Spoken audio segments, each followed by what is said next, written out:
All right, guys, what's going on? It's a new day. I know it's kind of dark behind me, but I think something's on the floor. Let's go check it out. All right, never mind. I told him to back it out so you guys could see it outside. Let's go check this thing out.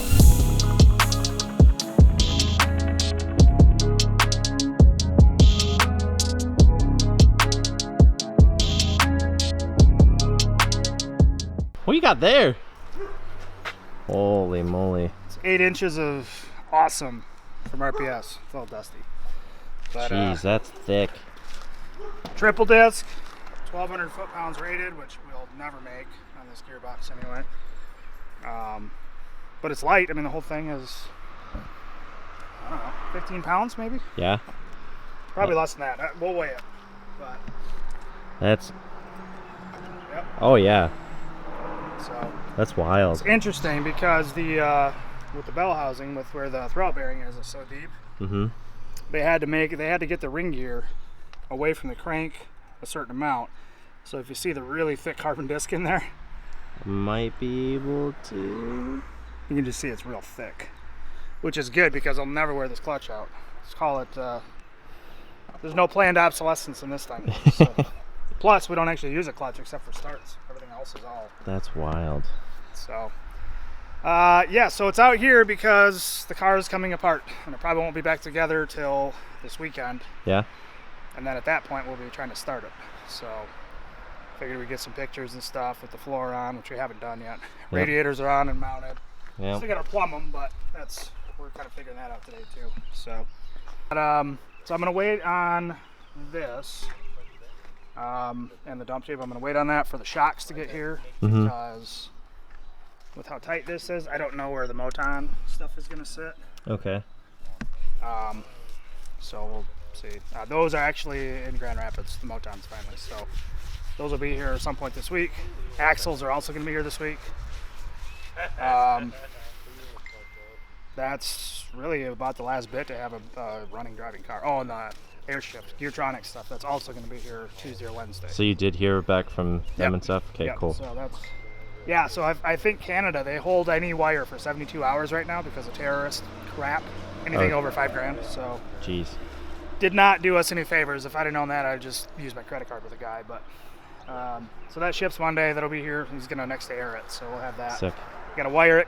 Bolting it up won't be bad. I think it's all plug and play, so, which we'll see.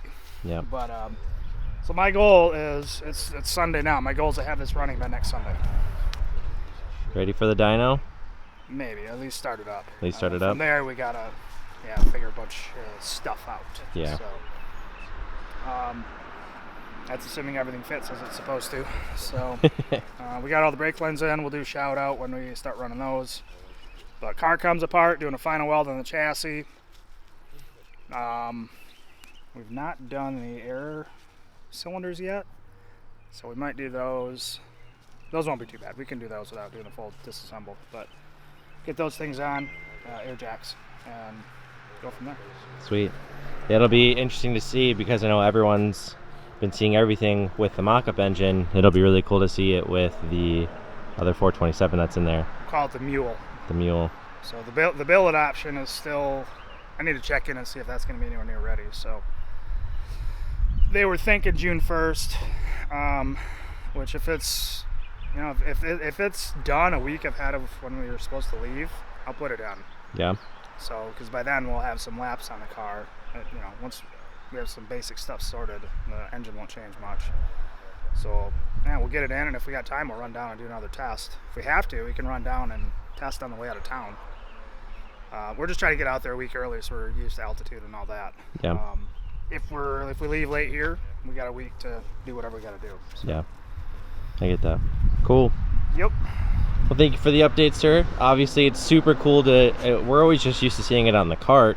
This is the first time that I've seen it actually on the ground, especially when he throws on the engine cover. It's over there. It's pretty wild to see. Adam was saying it's funny because it looks a lot smaller in person, and I'm just like, well, it does and it doesn't to me, because I know it's actually going to be, wings are going to be probably out to where I'm standing from the car and everything, and that's a good 3.5 feet. So it's cool to see it. I know you got a lot of stuff to do, sir, so we'll let you get to it and we'll continue the episode.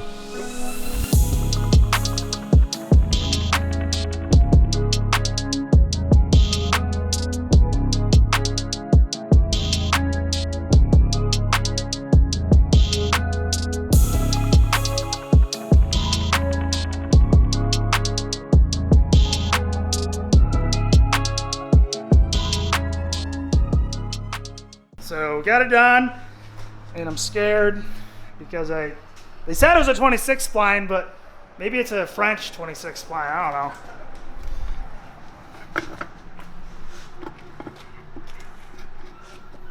don't know. Ooh. It seems to be the right spline. Yeah. Yep.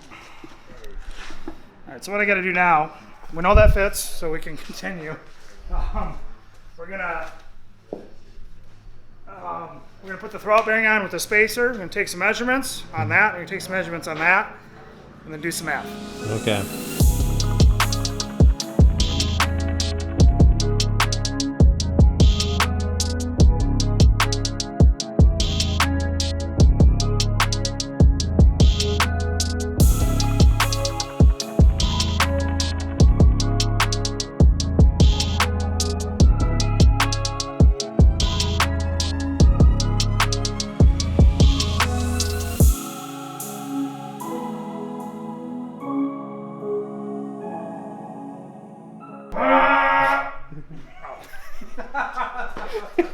Cody did a lot of measuring for the clutch on the engine.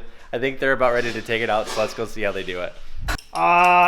So measured, we had to determine the spacing between the throwout bearing and the clutch fingers. Mm-hmm. RPS wanted 100th thou target. There's some, it's a race car. So we ended up at 240 thou, which is fine. We have a pretty large master in the clutch, so it's not like it's going to go to the floor or anything. And we'll just use a clutch stop so we don't blow out the throwout bearing. So the clutch works, fits, we're good to go. So then, now we're going to pull the engine and prep the other engine to go in. And then tomorrow we have to machine a pilot bearing. So we'll do that. But yeah, here goes. Cool. We'll let you and Adam get to it. All right. So people have that haven't followed everything. Like, well, where's the intercooler? You're not running an intercooler? Here it is.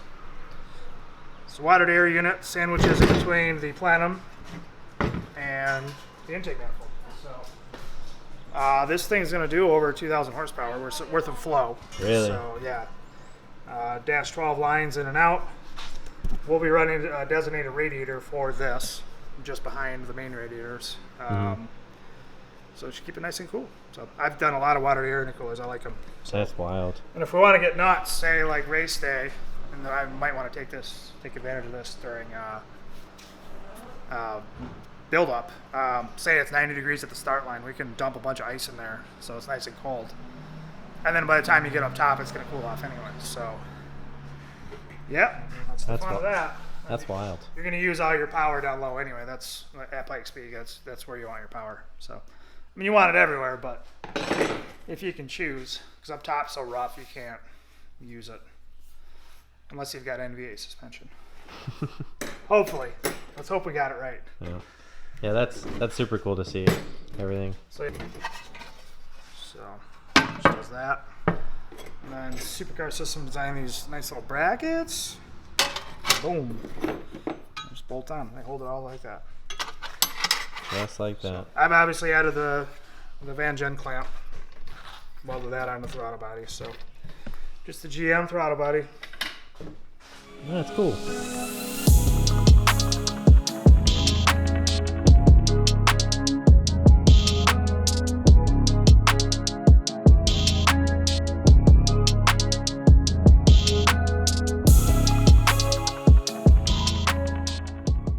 So Adam was helping out a lot with Cody. You guys saw Zach, probably didn't really hear much of him talking. Cody's leaving to go fishing. The engine's out. We're going to get the new one in, the 427 in. So a whole lot of stuff to come tomorrow. So we'll see you tomorrow. All right, guys, what's going on? New morning here, and I'm actually with Brian. He's right next to me. Been going pretty hard on the welding on the chassis, so let's go see what he's doing. Hello. What are you up to, dude? Just finishing up the bottom sides of all the welds basically on the chassis. So, so this little seat thing, that's not welded. A lot of the easy stuff, like top sides of everything got welded, but like if you come under and like look at some of this stuff under here, like all of this is still open. Gotta weld all that, and there's some stuff in the front too. So that's my plan for the day. Okay. Sweet, dude. I know it's I know you said you guys have to just pretty much finish up welding, finalizing the welding. Everything. Yeah. It's busy. I'm dealing with multiple shipments right now, in and out. So. Yeah. When you see me on my phone and all these pictures, it's not it's not sexting. I'll put it that way. Well, he wishes. But yeah, just got some new carbon in. Got a bunch of stuff. I know Connor's working on one of the wheel plates. I think he's been spraying PBA. So yeah. Again, just a bunch of people working on a bunch of stuff all at the same time. So try to keep you updated. We'll see you in a second.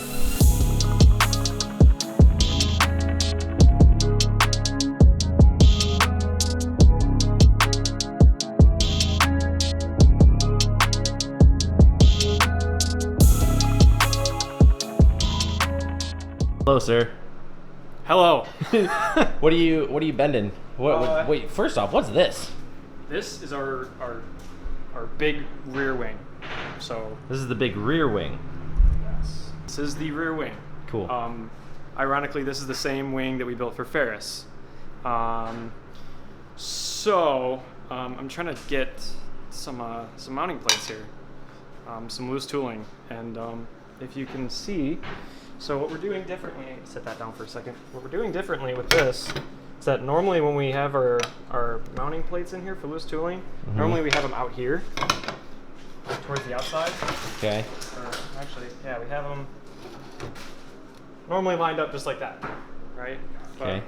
But with our design that we're going with here and with the exhaust placement, we are having it put it up right in the center to help out with heat management, because for the wing to like absorb heat, because it's going to be right by the exhaust tip. So Cool. yeah. So just trying to figure it all out. Yeah. Well, I know that's going to take a little bit, so I'll let you get to it. Brian, saw you welding earlier. What are you welding? So today I was finishing up some of the final welding on the chassis, especially like the front area. There was some spots that I needed to do. Go ahead and go show me. I want to see this because I haven't been doing the best job of seeing the progress. I bet you the people will. It's pretty hard, like these little sheet gussets that we got in there. I had to do all of those, and wasn't the easiest welding. Anyone who welds kind of knows, like super thin to something way thicker, like the actual chassis is kind of tough. These mounts right under here, this is all for the pedal system, so I had to do all the undersides of those. And then I just finished up welding and I'm working on something else now, but had to tack these little parts for the Heim joints in, just so that we don't lose them, because if we lose them, that's bad news bears. So, but yeah, now I'm working on the, we got to resize some of the holes for the third element mount that hooks in right in here. I got to resize some of those holes and kind of change it a little bit. So that's my project for the next hour or so. Cool. Well, I mean, as you guys can see, I know he's been welding on it for the past, I don't know, what? Day and a half, 2 days. Yeah. So everything needs to be finally inspected, welded, put together before they can start cranking and doing stuff and getting ready for the dyno. So, well, thank you for the update. We'll check in with Cody in a little bit and we'll go from there.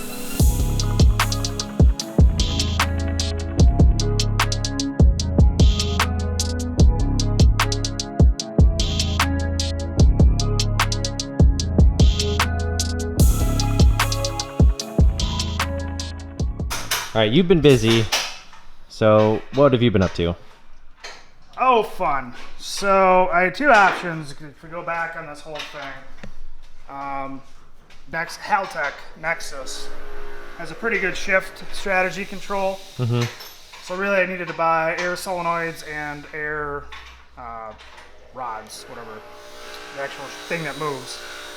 But I didn't want to go through and try to engineer a system with 2 weeks to go. Yeah. So we went with Geartronics. That's what they do, is shifting.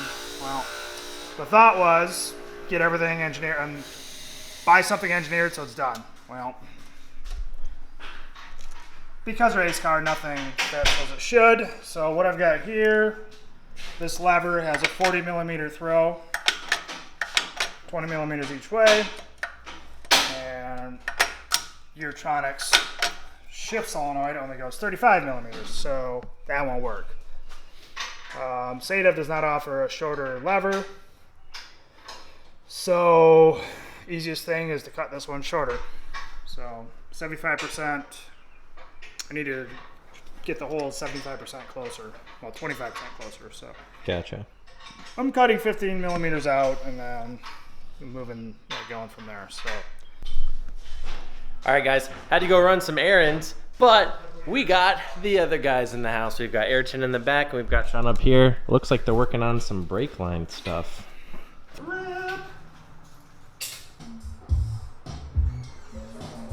Barrel sensor? All right, you've been a busy guy. You guys are doing brake lines, clutch Something line. went well. Something almost went right. So the GoPro footage before this, I don't know if it's going to be in this episode or not, but I got the clutch installed. Everything was fine. Had to do some clearancing, and that was it because I was done for the night. So then Shawn and Ayrton are over here. Shawn helped me run the brake lines and the clutch line, which is 24 inches too short. But I grabbed an old turbo feed line. What happened was when I measured it, I didn't think the clutch line from inside the bell housing was going to go out the top. I thought it was going to go out the side. Mm-hmm. So basically, I'm 2 feet too short. So gotcha. Filigree Racing did the lines. They did a fantastic job. You've been what was say? Stuff. They have a cool carbon fiber finish on the inside, which in the sunlight it really pops. Yeah. But look at this. Whoa. There it is. So nice. First fluid's in. First fluid's in. And then we confirmed. Do we want to? We should probably do that again. Ayrton, you want to be? Oh, we're gonna need another person though. Never mind. So we confirmed by spinning the engine over and pushing the clutch that it actually releases with the transmission and gear, and it stops spinning. So clutch works. Woohoo! That was a huge concern of mine because now that we have a clutch, the rest is relatively within my control. So yeah. I'm gonna have Filigree Racing make another clutch line. This one will be fine for now, but I just want it right, so I'll have them make another clutch line, get it on the way. Not their fault, my fault. They did exactly what I told them to do. Yeah. So, then next, we're going to work on air shift things. I think I'm going to actually hook up the paddles. Well, okay, so that's what I was about to say. I know a lot of people, you've said it multiple times, this is going to be air shift, it's going to be paddle shift, but yeah, you're still going to be engaging clutch to get into first, and then from there, it's ding, ding, ding, ding, ding. Yeah, literally just once the car is rolling. And then I think we have to do it with reverse. I'll figure that out. Sweet. There is a reverse button you got to push and a neutral button. I don't think I've actually showed these guys the paddle shifts for the new one. They're over there. What we'll do is I got to drill some things out, so I'll get that done and then we'll. All right, let's take a look at these. Whoa. Such a tactile sound. You're backwards. I'm not backwards. There you go. Yeah. It's the same sound. Either way, I spin it. Yes. Weird. This is from Geartronics. And they did a nice little pin out. I got a mating plug so I can run to their control unit.